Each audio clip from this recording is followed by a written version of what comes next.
recording button. Okay. Right, thank you very much, Phil. So, good evening. My name is Simon Trick. I'm Deputy Chair of Working People of Faith, and it's my tremendous pleasure tonight to be able to interview someone who's become a good friend of mine over the years for part of our Faith in Action interview series, which I believe are going on to YouTube.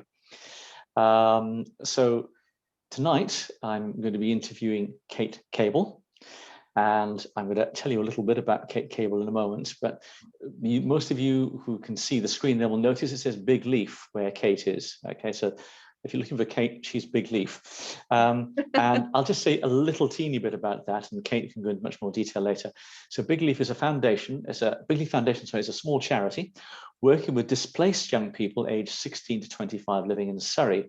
The aim is to provide a nurturing program of activities, projects and events that focus on combating social isolation and improving well-being for the young people that they support. So Kate is the co-founder and the program manager in West Surrey. And Kate has worked with displaced people for many years. She got very frustrated with a one-size-fits-all approach to helping displaced people set in the UK, leading her to experiment with running extracurricular activities like sports and creative arts alongside academic programs. I'll let her go into more detail later.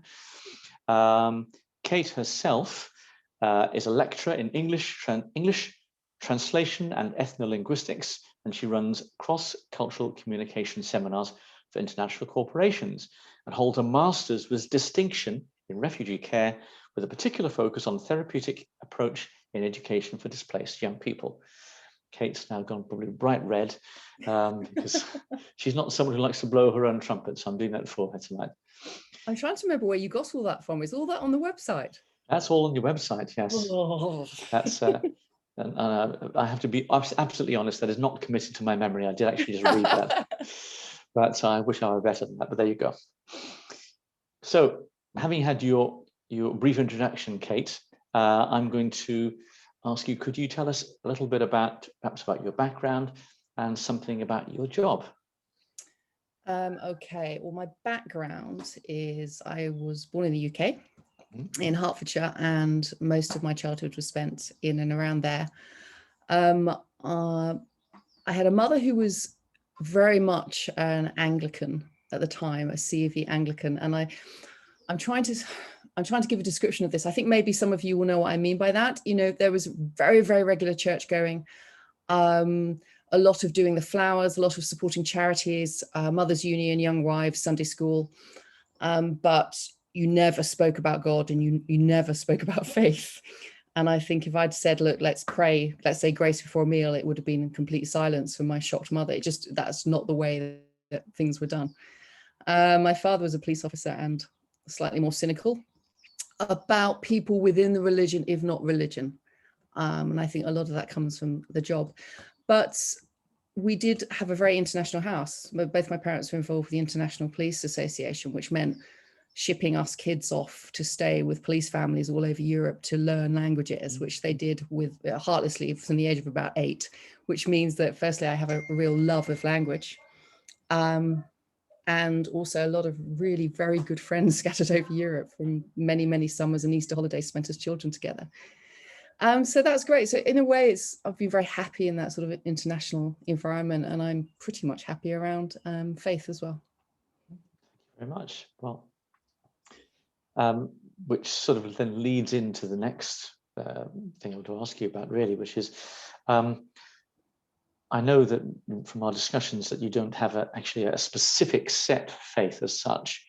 But I wonder if during your life you ever had what you might call some form of epiphany, if your moral code or spirituality grew out of your family background. Was it a sudden bam, that's it, or was it something that grew gradually in your life?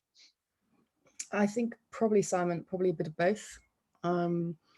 There have been times when I've been sort of overwhelmed with a sense of something far bigger and far larger. And I would love to be able to put that into a particular faith. And I have every admiration for people who do have a strong faith and do practice their faith. I think it's probably a wonderful way to be.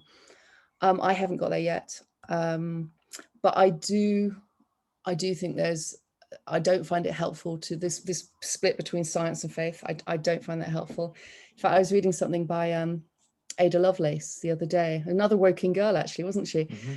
And she talks beautifully about how her exasperation with scientists and philosophers and the way that they are only looking at the information with their physical eye, and they're not opening up their spirit to look at it from a more faith perspective. And she sees it all as a very joined up, wonderful world where both can coexist. And I that really resounds with me. I like that. And I think sometimes you can get that sense of absolute reverence. And for me, it can happen in a church. It can also happen in a mosque. It can happen in a temple, and it can happen out walking the dogs when the sky is particularly beautiful. And as you know, I love music, and every time I hear Bach or Vivaldi or some of the great works, I cannot believe there isn't some God behind it all. As for epiphany moments, I mean, there have been a couple which have led me to do what I'm doing now. Mm-hmm. I mean, do you want me to talk about those? Yes, please. That'd be lovely. There was one moment where I'd just gone to work at a local college. I still don't know what made me do it. It was in a further education college, which is not the sort of place I would usually work. The money was terrible and it was with teenagers, but for some reason I said yes, and I still don't know why I said yes to changing from my lovely, clean, beautiful university where everything was easy to go there. But I did. And I always question what it was that made me say yes, because it certainly wasn't me. And one day I was helping out with a foster carer, and I'd taken her young lad to a gospel concert because I'd found out that he loved gospel music. And a friend of mine from Trinidad was putting a concert on in London. And I took one of my children with me as well. And we were sitting in the break, and he said to me, he'd never talked about his journey before, ever. And out of the blue, he said, my mum took me to where I had to go to leave my country. And she pushed me away. And she said, go, go, go. And she was crying and crying. And it was that moment I felt almost as though I'd been shaken, physically shaken. Now, you could probably hear it in my voice now. I still can't process what happened at that moment. And I suddenly thought, gosh, yeah, it's the mothers.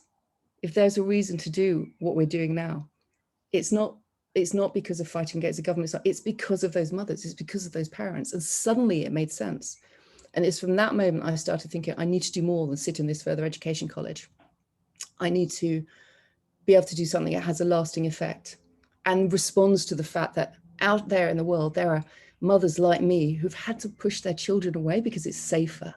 And I still can't bring myself to terms with that. And that's what pushes me. So that was the first one. And the second one, I've never actually talked about, and I don't want to embarrass the people who are here, but the second one was in Shah Jahan. And I think, as you know, and many people on this call know, that for several years ago, I was working very closely with a young man who was one of the most distressed and broken young people I've ever talked with. And we can talk about this for hours, but I just want to give you the background. One day he, for whatever reason, and I'm sure there are many, he put a bomb on a train. And so you can imagine what happened the next day. My life just turned upside down, and so did the lives of everyone who knew and loved him. It was a terrible time. And it was particularly terrible for my children because they knew this lad well, and they knew that he prayed. It was almost a family joke that we would find a room that was quiet and he could go off and pray. And one of the rooms that was often quiet was my son's bedroom. So, and he'd come to visit us about a day before he decided to take that final action. And he'd given my children a gift each. And that wasn't unusual. It was something he'd do quite often. And after about 2 weeks of this madness that ensued when he was finally arrested, my eldest, who was about 12 at the time, said, I don't understand how somebody can pray who prays like he does. I don't understand how he can try to kill people.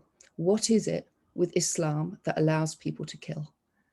And he was only 12. And I'm so glad he asked the question, but it was a horrible question to hear. And I was shocked, and I sat down. I thought, I understand he's shocked. He doesn't understand. I can't answer this question. I'm not the right person. So I called Kauthar and just said, look, what can I do? And she was beautifully generous and invited us down to the mosque. Now, I don't know, and I can't see you, Kautha, and Mr. Hashmi, I can't see you now, so I don't know if you remember this time, but you had pizza and we went into the mosque, and Imam Hashmi did a beautiful recitation of the Quran. And I stood there with my 2 kids in that beautiful mosque and heard this word from the Quran. And suddenly it felt like this is going to be okay. Actually, it's going to be a difficult time for a while, but in the end, this is going to be okay. And things are going to change. And you're going to be doing something else. And it was very, very clear. And so those are the 2 moments where I think have actually brought me to where we are now with Big Leaf. That's a very, very moving story. I'm just trying to take on board everything you said there. So it's wow. So this, how many years ago was this approximately? So this was in 2017. So yes. Coming up for 4 years. I think it was around that time, or a year or so later. I think I first met you. I think Kautha got in touch with me to come along to Brooklands College. I think you were in then. That's right, yeah. And met for the first time with a number of the young people that you work with. Could you tell us what's the work that you were doing there at that time? What it looked like, so that people who are watching and listening tonight can understand the sort of work you're actually engaged in? I think, I mean, what I wanted to do was very different from perhaps what the college wanted me to do at that time. And so on paper, it was an English language course with a bit of maths. But something that had already become very, very clear to me is that these young people were not being served well by our education system. And they had so many needs that were not being met. And some of these needs was a response to the very, very traumatic experience of dislocation. And some of this was a way of creating a sense of stability in this strange country where many of them, you know, if you do move to a new country, that sort of sense of culture shock, it lasts for a long time. If you're alone, you know, some of the lucky ones have foster carers, but some of them don't. If you're alone, you're navigating all that by yourself. So I wanted to really address these issues, and also having been through, you know, experience what I had with this particular lad, to see if we could address a sense of hope. Because actually, it's very difficult to be hopeful when you're in limbo and you don't know what the future is, when you've got no one in your corner supporting you. And I think it's that loss of hope, which is where the danger comes in. So when you, on a practical level, then you're working with those students, could you give us some idea of what sort of actual activities there were, for example, that helped the people to come to terms with the dislocation and the problems they were facing in daily life? Well, I think actually within the college environment, it was very, very difficult, especially in the shadow of everything that had happened. And that's why we took it really out to Big Leaf. I left quite suddenly. It was becoming very difficult to stay, knowing what I knew and, you know, knowing what I wanted to do.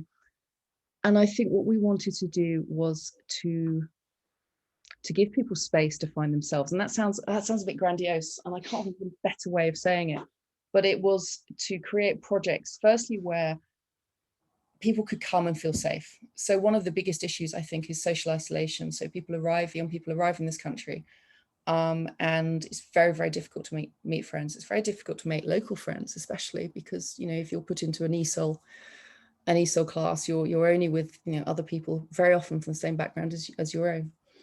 So we wanted to sort of break through that social isolation. And there's a lot in the literature that will talk very clearly about how a relationship with a trusted adult in the early days of resettlement is absolutely vital. So we wanted to make space for that to happen. And, you know, you have to respond as well to the fact that these are teenagers, and I've got teenagers, and they sit in their room all day and they're vile by the end of the day. You know, they need stimulation, they need company, they need to go out and play football, they need to do all those things. So it's kind of, this is the whole melting pot of everything that we do, but you also have to provide them space to be able to talk about things if they want to, and then not if they don't want to. What, in terms of actual activities, I was reading a little bit about sporting activities, intense academic work. What sort of form does that take then? What sort of sports, what sort of academic work were you focusing on, if if that's not a silly question. No, not at all, not at all. I mean, the underlying theme to all our projects is communication. So English language comes up in everything, and even with football. And I know sometimes that's actually really annoying when they want to play football and I'm pointing out verbs, but it has to be it. It's with absolutely everything. And then so we have 2 football sessions a week, and we have a really great casework team, and so they come down. So if anybody does have a problem they want to talk about, there's someone they can talk about. But generally they just play football. We have some good coaches, and then and that's quite an easy one. We work with the Heart Centre, which is a Woking-based stables. And that's a little bit more in depth. So that is a program where we use horses to sort of discuss, the horses are used as a way of sort of establishing trust, a different style of communication, a different energy. I mean, the atmosphere around these horses is very calm. Interestingly, a lot of the horses are rescued animals themselves, and without wanting to sort of stress the metaphor, I think that's very significant, because you can see that they've been taken away and now they're happy and they're safe and they're doing well. So that's we spend a lot of time doing English there, but then we go out, we talk different every week. There's a different theme, and then they get to ride. So you build that trust, and then you get onto the horses. And from a leader's point of view, there are a few moments of white knuckle moments when you've got your lads all on horseback, but these stables are great. They know exactly what they're doing, and we have all trust in them, so it works beautifully. We do a lot of music as well, so we find music is a really lovely way of expression. It's a really lovely way of leveling the playing field, because it's another thing. When you move to another country, you can always feel at the bottom of the heap. You can always feel behind, like you're the one having to learn. But actually, if you come with your own talents and your own skills, and very often these are expressed through music, it's a great space for you to say, hey, actually, this is how we do it at home, and you can respond very positively to that. That's a snapshot anyway. Yeah, no, the snapshot is great. And I've been lucky enough to see some of your charges playing football, and they're very skillful as well. But I've come across the use of horses to help, particularly with teenagers and developing their skills. So I think that's a really positive thing to do.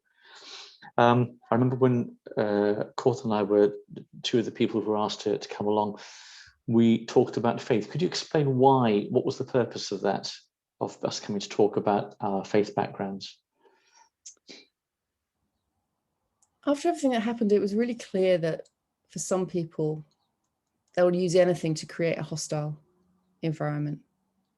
And there's this division between the faiths, which is so unhelpful and so unnecessary. And yet some of our young people have never met someone from a different faith.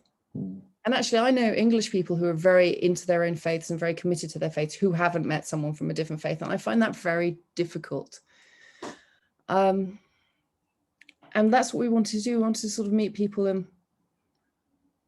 say, look, they're people like us. We are people like us. Everybody carries a different belief and a different faith, but that doesn't mean that we cannot talk. I mean, there's that, I don't know if you're into Rumi at all, but there's that wonderful poem, I think it's The Great Wagon, where he says, out beyond the realms of right and wrongdoing, there is a field and I'll meet you there. And that sings in my head all the time. And it's a great place for difficult conversations. And actually, I went to visit the lad himself in prison for a year, and that was playing in my head, because how else can you have a conversation if it's going to be about who's right and who's wrong? And so developing that space where we can at least meet without worrying about who's right and who's wrong, I think that was really, really important. In fact, there's an Israeli poet, Yehuda Amichai. I don't know if you've come across him at all. No. And he has a beautiful poem, which I now can't quote, but it starts with, in the place where people are right, no flowers will grow in the spring. And it's a beautiful poem, and I wish I could remember what it was called, but I definitely recommend anyone looking that up, because the idea is that if you're so convinced that you are right, nothing can come from that. So I think that's really where it all started. And also just to remember, you know, the hostility that is whipped up between religions by people who don't have the religion at their heart, you know, the politicians, it's so divisive, and it's so cruel as well. And I think, you know, it's playing people against each other who never need to be played against each other. And, you know, people don't commit crimes because of their religion. They don't commit crimes because of their nationality. They don't do it because of their status. They do it for a number of reasons. Yes, I think that, which is one of the reasons why we have Working People of Faith, in order that we can actually bring people of different backgrounds together, give them opportunity to get to understand each other. If you like, in that similar idea of that safe space, where you're allowed to talk about things, but you don't feel under any pressure of any kind, and it's not a right or wrong, it's just bringing understanding. There's a lovely, I don't know if you've ever read Alan Watts on The Insecurity of Wisdom, I think, or The Wisdom of Insecurity. And he talks about how religion can be taken over. And he makes a very clear definition between belief and faith. And belief being something, it's a section of ideas that you already prefer. And actually the etymology is very useful here, is because the belief, obviously, leaf coming from love, it's the old Germanic for love, which, and in Dutch, even Dutch today, it still means preference. And actually you can link it, I know Fatima's here, that you can link it to Glauben in German. You know, it's very, very interesting. Whereas faith is more of a feeling. And he talks about, you have to have a totally open heart and a totally open mind before you approach faith. And there's this lovely analogy he does, that you want to look at the sky, the glass that you look at it through has to be very, very clean. And if someone has painted that glass with blue paint, you're never going to see the sky. I think that's such a lovely little example of the difference between what is belief and what is a faith. That's very true. Do you have any, I mean, you've already given us some quotes now, so you're going to say, are there any other, which is fine. Would you say that people like Rumi, who I know pretty well, due to my wife's background, would you say people like Rumi, and I didn't quite catch the name of the Israeli poet? Yehuda Amichai. Yehuda Amichai, okay. Yeah, I mean, I read a lot, and I think sometimes you find these ideas and they're so helpful because they articulate stuff that you've been trying to think, and my brain's not really I don't know, advanced enough to think some of these wonderful thoughts. So it's really helpful to find them laid out for you in poetry and in philosophies and in writing. I tell you what, I did come across as a Palestinian resistance poet I like quite a lot, called Mahmoud Darwish. And he's quite controversial. I know the sort of ultra-nationalist Israelis are very damning of him. I think he was arrested a bit. He used to wander around the villages after Nakba and read poetry, and they found this was it's very seditious. But he says something, and I should look it up, but it's this poem, and I recommend anyone look at it. It's called Identity Card. And it's about his Arab identity. And this was after Nakba, where you can imagine they're feeling that their identity, the Arabs are being, it's being torn to pieces.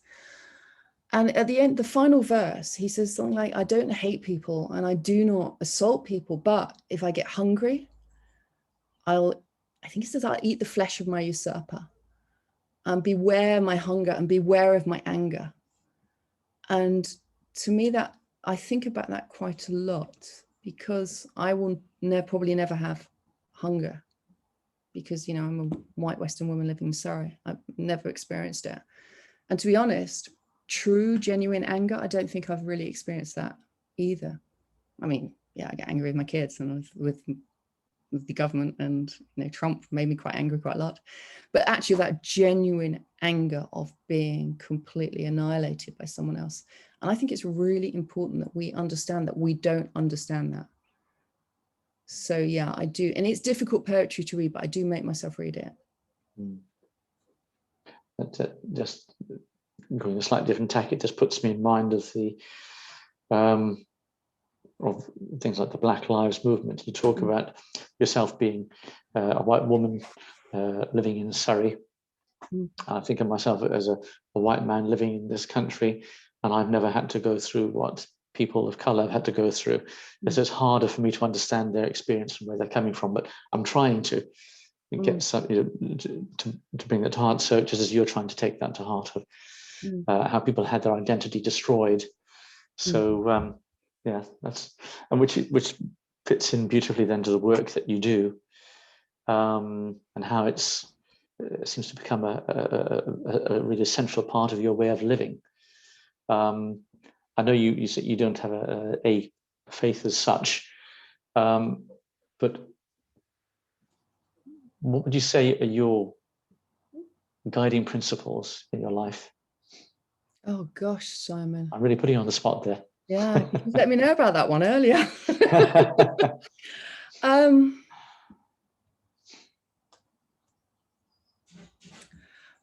I do believe that we have more than enough to go around.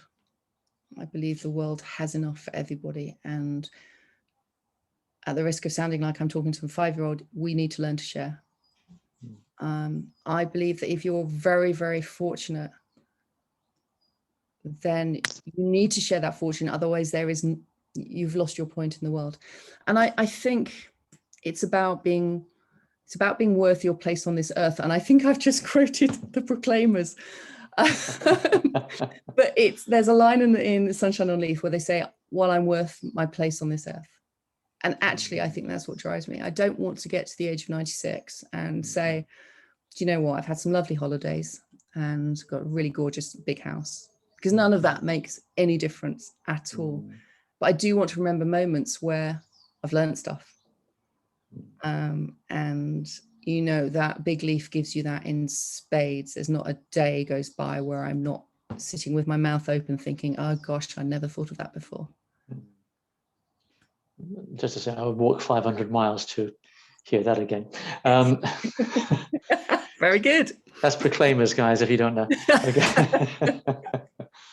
So, well, I think we are approaching the end of the, if you like, the more formal, as it were, interview stage of the evening. And I know there have been a few questions, because I can see that I saw 1 or 2 things coming up in the chat. And my friend Phil Simpson has said, "The Place Where We Are Right" by Yehuda Amichai. And let's open that up there. "From the place where we are right, flowers will never grow in the spring." It says, is that what you were thinking about? Yeah. Thank you very much for checking that, Phil. And I'm going to sing that next time, Zarina, I'm telling you, because I do sing. But I don't know the tune well enough to remember how to sing that at the moment. So next time I'll get you on that. Okay, so I will come to your question in a few moments, your first question, Phil, in a few moments. But as you've already brought something up, I'll go to Abdul Majid Hawa. To everyone, refugees have government support for 5 years. Some have been here about the same period. What plans after that? And what are the plans for after those 5 years are over? And how do I imagine it's refugees, how do they access that? Do you have any knowledge of that? We need to bring Jeannie in here. Actually, I know she's on the meeting. So everything's very much up in the air. So you have this sort of right to remain for temporary leave to remain, and that should be extended after your 5 years. But it's not guaranteed. It's not guaranteed at all. And I think people are very aware of that, especially when you look at what's happening in places like Denmark at the moment. Yeah, I don't know. I mean, are you asking me if the support continues? I mean, if it's very, very minimal support by that time anyway. Because once you've got your 5 years leave to remain, you're allowed to work, and you are expected to do that. Yes, I imagine Abdul Majid Hawa is wondering as well. So, is there who would you direct him to? What sort of body would you direct him to find out more? Is there a particular body that could give advice on that? I mean, there's loads of very, very good places online that will talk about it. Leave to Remain. Well, there's a great charity, and now I've completely forgotten the name of it. Jeannie, if you're there, you know the one I mean. They've got a really good toolkit. Yeah, I think it's called the Right to Remain toolkit. Yes, that's it. Yeah. I am here. So, you know, there might be a small charity in your local area, or a big one like the Refugee Council, who could direct you to somewhere local, because it will depend on particular circumstances. Yeah. So that was the Right to Remain toolkit, did I hear you say? Yeah. Right to Remain toolkit. So it's online, and it's in different languages, so it should be accessible, and help to guide people. But that's generally about the asylum process, isn't it, Kate? And I think in terms of what support, you know, what financial support you're entitled to, that's a different question. So I don't know whether Abdul's question was about people who've come here through a resettlement scheme, in which case there is extra support offered for those people, and that does taper off gradually over 5 years, or whether he's talking about someone who's got their refugee status and is wondering if that will, you know, if they'll be able to get leave to remain beyond 5 years, which most people do at the moment, but that's a different question. So yeah. I think that's probably something that you need to investigate a little bit further yourself, Abdul Majid Hawa, because we don't have all the expertise on that, but thank you for asking. I'm going to go back up to what you said earlier, Phil. He said that he's interested, Kate, in your cross-cultural experience, including academic, and your fascination with musical instruments, which he and I were having a look at earlier on in your house there, and your collection. And he says, and I love the concept of ethnology, musicology. So here after the statement, here's the question. How can the language of music bring people of different cultures and faiths together? And do you have any examples of that at Big Leaf? Oh, absolutely. I mean, the first thing, you can communicate through music. So if I sit down with someone across the table and we don't have a language in common, yeah, we've got gestures, but it's going to be fairly limited. If we both have a drum, then we can communicate on an entirely different level almost immediately. And I think that comes across really clearly. So we've recently just done a project where we worked with local young people and our displaced young people, and it was during lockdown.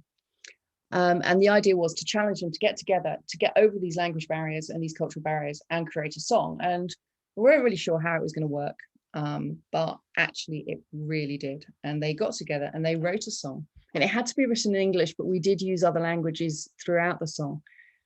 And they found that there were subjects that they could all really agree on. So it was, and in the end, it was called Remember Who You Are.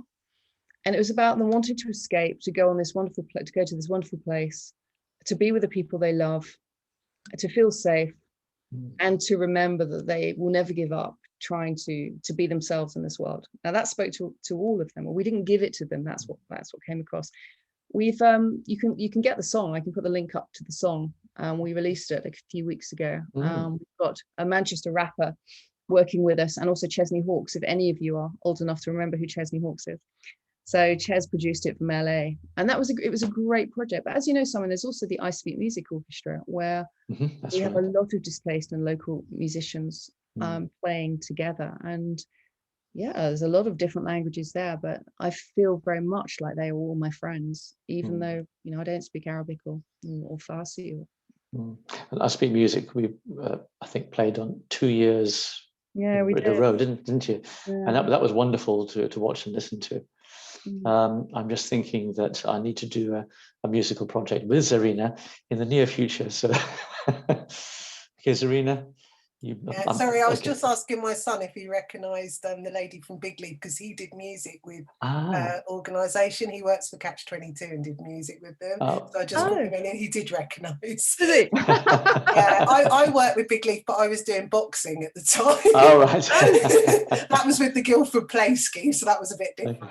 Okay. So we were just having a little look to see if we recognised you.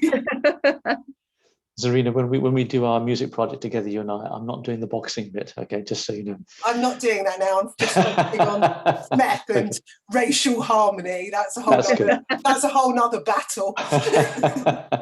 Just I bruise very easily, so anyway. I've heard that. Phil told me. Oh, did he? Thanks, Phil. Okay, I'm going to go on to Kautha and Hashmi's question here, or point here. Visiting the school and listening to the young people, I found it important to stress that here in the UK, people of faith are friends with each other. They shared stories about how they were persecuted because of their faith. It was also to comfort the young Muslims, as they had seen very few other British Muslims and not developed relationships. So this is you, Kautha, speaking, I'm sure. I wanted them to feel comfortable practicing their faith. I think that's such an important part. And we often say that, you know, when someone's first arrived, very often their faith is the only thing they have.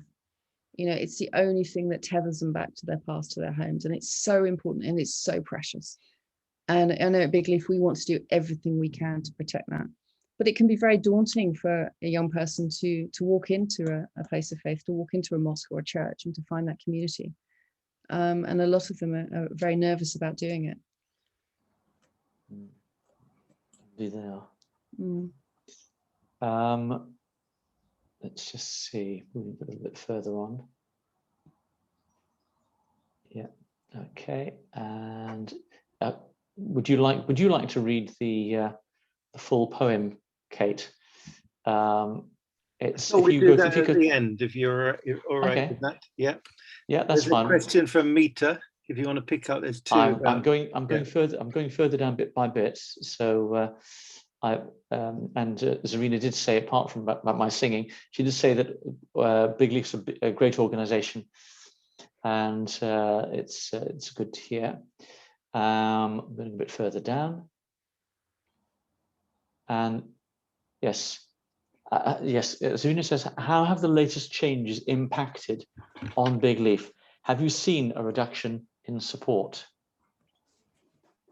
What I mean by that, sorry, just to butt into my own thought and expand it a bit, I meant more some of the legislative stuff that's being pushed through, and I worried about some of that, and obviously signed petitions. I know you're focused more on young people, as I used to be, but obviously it's a bit wider than that. Yeah, it's wider, families, and I worry about that just because some of the legislation was a concern. Has it impacted, or is that too early days yet? I think it's difficult to say for sure what the impact is at the moment. We're seeing, I mean, the hostile environment, I think, is clear. And you only have to look at things like what happened at Napier Barracks to see that, you know, they're talking about bringing in a new plan for immigration, but actually the hostility seems to be right there right now. And didn't we have a channel commander, the guy in a funny suit, a funny uniform that was brought in? He's gone very quiet, and they have all these ideas to make waves in the channel to send people back. So talking to people around, I'm not sure that we've seen any direct results of this, but we certainly haven't seen a reduction in people coming across the channel. And I think when you start saying, well, we're going to make it really impossible for you to come here in a few months, what people will do, I think, will try and get here as fast as possible. And that could be about, you know, the rising numbers. It can also be linked to Brexit. But again, difficult to say. It could be shot down very easily to say at the moment what the impact of it is. Thank you. I'm just noticing what Mita says, that she's seen that performing arts such as dance is a profound tool to build bridges between faiths and address intergenerational issues. Is that something you've had experience of yourself? This is really odd. This is one of these times, again, recently, the first time last week, two different support providers asked if we can do something with dance. And we've never done it before. But suddenly it's come up twice, and now I know there are organizations that do this in London, and someone has approached us about doing some capoeira. But yeah, I agree. It's just not something we've done up till now. There you go. So that's something for you to maybe add to your list. Yeah, I'd really be interested in talking a bit more about that, actually. Mita, I'm not going to read out the entire thing you put down here, but just to say that she's put a link, and it's connected to Juliet Stevenson, who is the Breaking Barriers ambassador, about the inspiration behind the exhibition and why she's so passionate about the cause. 7 portraits, 7 stories, 7 amazing people. It's on the chat to have a look at. So if you want to know more about it and you want to copy the link, please do. Thank you for putting that up for us. And if Abdul, if you didn't see from Jeannie Tweedy, she said that she's in Elmbridge, and if you message contact@elmbridgecan.org.uk, then she can help you find some sources of advice. So that's contact@elmbridgecan.org.uk. Again, Jeannie Tweedy can help you if you need more sources of advice. Just seeing what I've missed out here.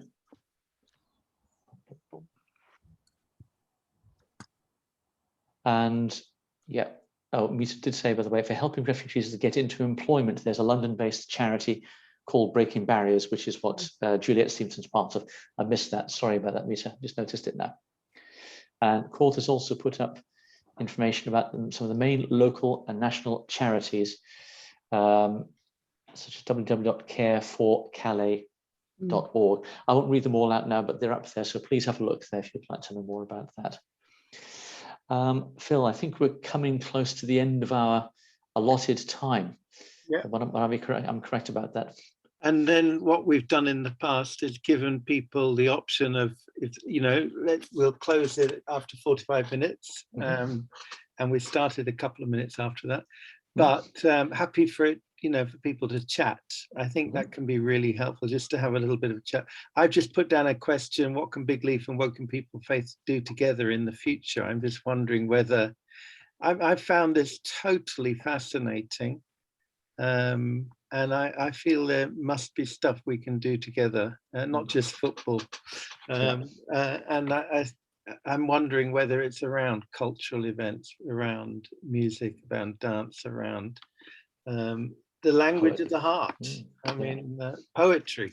Exactly. Those poems you quoted were wonderful. I think it's interesting as well that they're aged 16 to 18. So often 16 to 18-year-olds I was going to say won't want to link in with old fogies, but there is some scope in mixing with other young people. So obviously, like as I was sharing, and I showed my son, he's sort of 22, so they were mixing with him and they just really enjoyed the relationship building.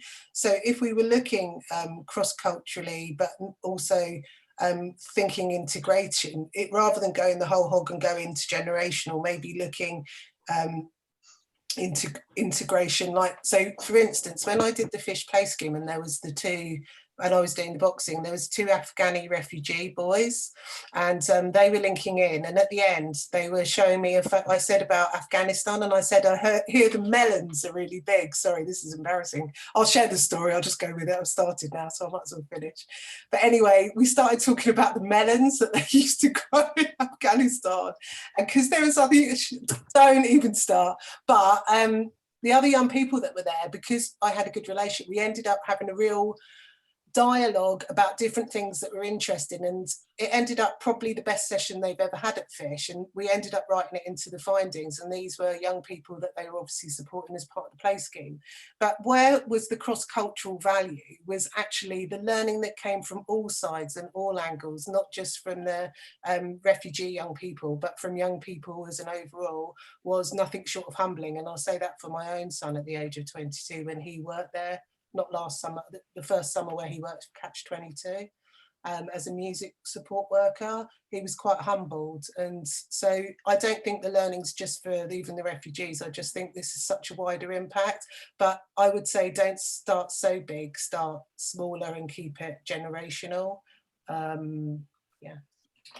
Thank you.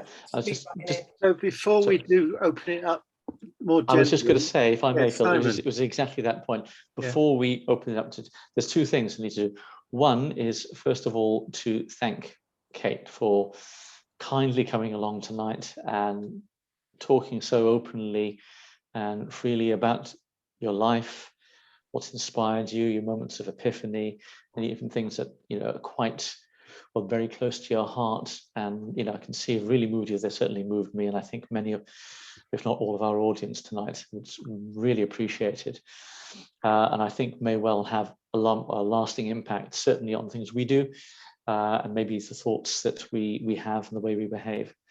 And I'd also like to say thank you to our audience for being here tonight, and thank you for all contributions there have been so far. And thank you, Phil, for doing the hosting, as always, very, very helpful and very well done. But I would like, if possible, Kate, for you to read, if you can see it on the chat, to read The Place Where We Are Right by Yehuda Amichai.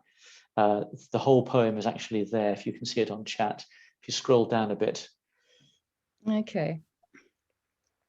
You want me to read that? Would you mind? It'd be lovely to hear you read it. It's been an inspiration to you. Okay. From the place where we are right, flowers will never grow in the spring. The place where we are right is hard and trampled like a yard. But doubts and loves dig up the world like a mole, like a plough, and a whisper will be heard in the place where the ruined house once stood. Wonderful. Thank you. Thank you. In terms of just mentioning, I'm going to invite everyone to unmute, or if they need to leave, then this would be the time to do it. But we do have next Wednesday, because of Refugee Week, which finishes this week, but we managed to get another of these Faith in Action. And we've got Hilal coming along to join us and talk about his journey and his faith. Interestingly, Woking Borough Council just released a video on his my journey, which I thought was absolutely brilliantly done. Wonderful little video. And Hilal is on there, and the picture of him with his wife and child is from that video. Details on have been emailed out, but also on the Facebook page and the Facebook group. I will paste it in here as well, but that's Wednesday, 23rd at 7 o'clock again. If you've enjoyed tonight, come back again and get more. But yeah, let's all unmute and we can have a little general free-for-all chit-chat. Unless, Katie, anything else you want to say right at the end? It'd be delightful having you. No, thank you for inviting me along. I'm sure I was completely incoherent and no, out, but yeah. Not at all. So at this point, anyone say anything? Just I'll ask. Can I ask you all to unmute? Bit of general chit chat. Can I say something, please? Go ahead. My husband and I, we are foster carers and supported lodgings carers for unaccompanied asylum-seeking young people, they're called now, I'm told. And Surrey County Council is desperate for more foster carers, for more supported lodgings carers. If you have a spare bedroom, you're halfway there, basically. They'll be pleased. There's no age limit. There's no conditions about how your lifestyle has to be. As supported lodgings carer, I think there's very minimum hours you have to commit. But for some of those young people, this is the easiest and the way for them to learn and to integrate. It's just much more difficult, you know, in, I don't know, YMCA or in other environments. So think about it. If anyone feels moved, get in touch with me and I'll put you in touch with the people. Yeah, thank you. Thank you. Can really make all the difference. We see it. You know, people placed in good foster care with good support, it makes all the difference.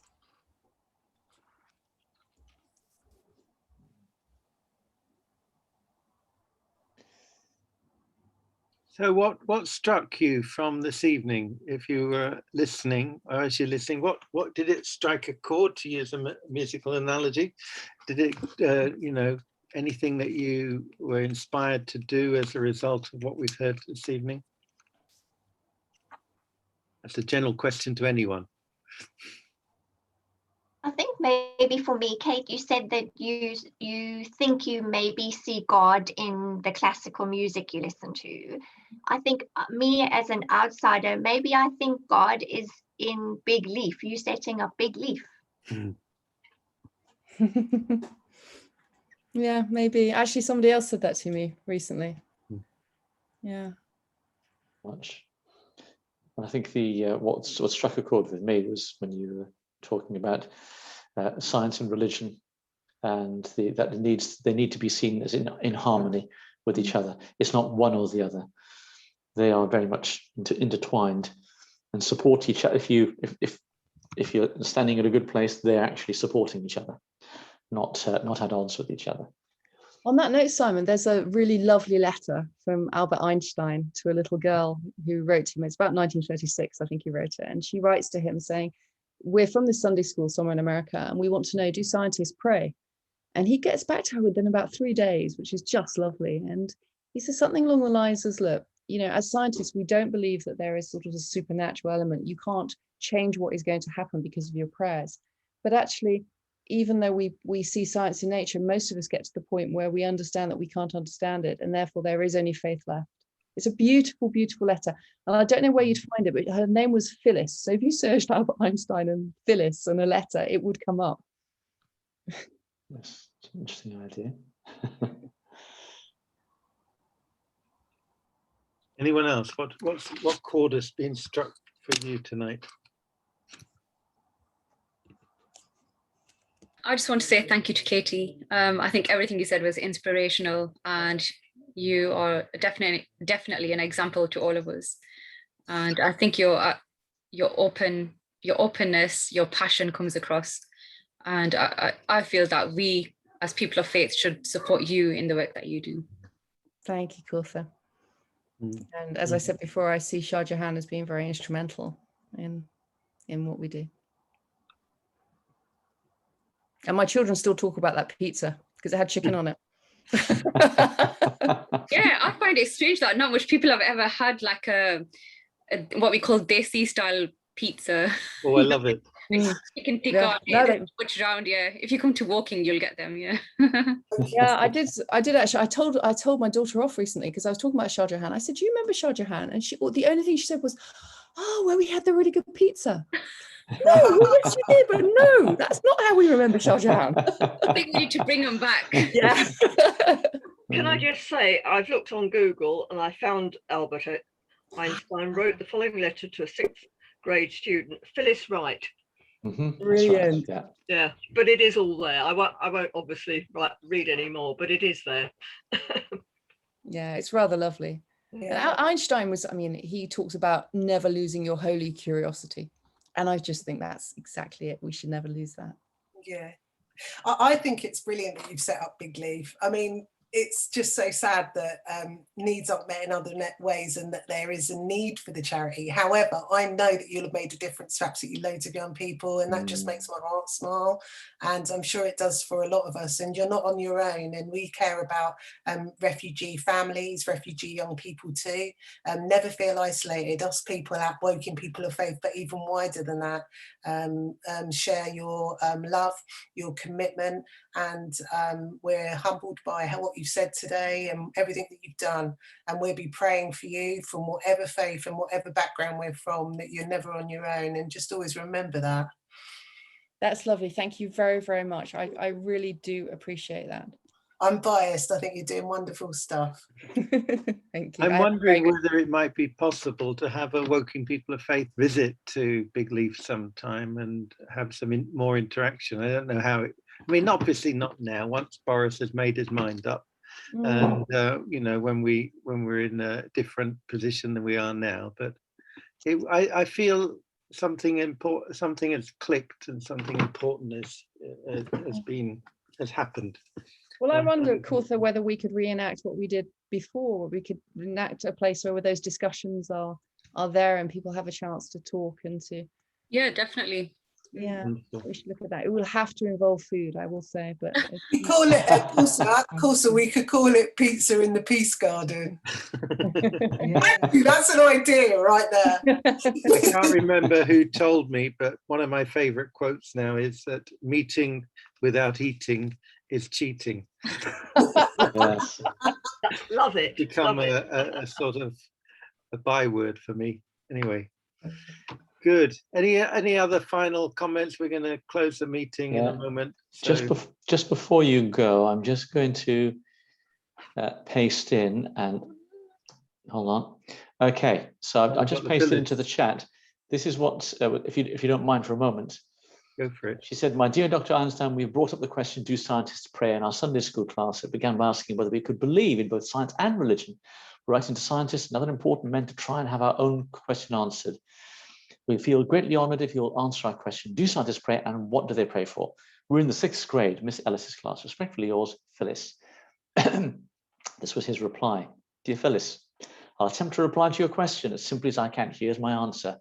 Scientists believe that every occurrence, including the affairs of human beings, is due to the laws of nature. Therefore, scientists cannot be inclined to believe that the cause of events can be influenced by prayer. That is by a supernaturally manifested wish. However, we must concede that actual knowledge of these forces is imperfect. So in the end, the belief in the existence of a final, ultimate spirit rests on a, unfortunately, and I didn't quite get the rest of it there somehow. Hold on, I'll tell you, hold on. Rest on a cliffhanger. It's got it on a sort of faith. You're probably right, go on. All the same, this faith has been largely justified so far by the success of scientific research. But on the other hand, everyone who is seriously involved in the pursuit of science becomes convinced that a spirit is manifest in the laws of the universe, a spirit vastly superior to that of man, and one in the face of which we with the modest powers must feel humble.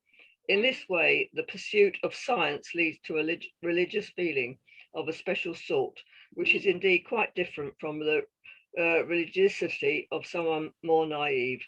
I hope this answers your questions. So, Kerry, we have our thought for the week for the website. Go for it. Yeah, we do, don't we? We do indeed. Well, thank you, everyone. There were other things in the chat. I will save it so we can capture it. There's been review of religions team, God Summit, information about that. There's an online exhibition, Phil, on refugees about 7 inspirational stories who have given back to the country where they refuge, which is UK, during these COVID times as frontline workers. Yeah. So it's an online exhibition which I've shared the link for. Wonderful, thank you.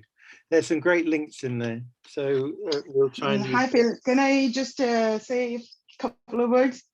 Yeah. I'm the one who shared the link for the God Summit. So as we all talking about the God, the existence of a creator. So I think it's very important for us, or whoever it is, people to realize their creator, the mighty all being. And so in these days, people are miserable and they don't understand the reason for the misery which is being fallen upon them. So this is a summit happening, and it's a great summit, and there will be a lot of speakers. There will be 50 speakers from all over the world, and they'll be sharing their different experiences over over their lifetime, how they felt the existence of God. So I think it's a very good summit, and those who can join, and we'll really appreciate that. Wonderful. Then the link there is God Summit. Just look that up, the God Summit. And someone's asking me where was that link? Was that the 7 stories you mentioned, or what was the link you were talking about just now? It's the God Summit link. No, that's Farah. Mita. Yeah. Someone sorry. asked Mita. Serena's asked Mita about what link she mentioned. We'll do that. We'll do that later after the meeting. This one, I'll do that again. It's Is it the leavehomesavelives.co.uk? Is it that one? It again because it was with other texts, so maybe that was. Okay, lovely. Thank you very much. The Leave Home Save Lives. Thank you very much. Well, everybody, thank you so much. Been a really good evening. Look forward to seeing some of you, if not all of you, on Wednesday the 23rd when we'll hear from Hilal, which will be wonderful. Thank you very much. Thank you, everybody. Take care. Bless you. Bye, everyone. Simon and Phil, everyone. Thanks. That's a pleasure. Thank you. Take care.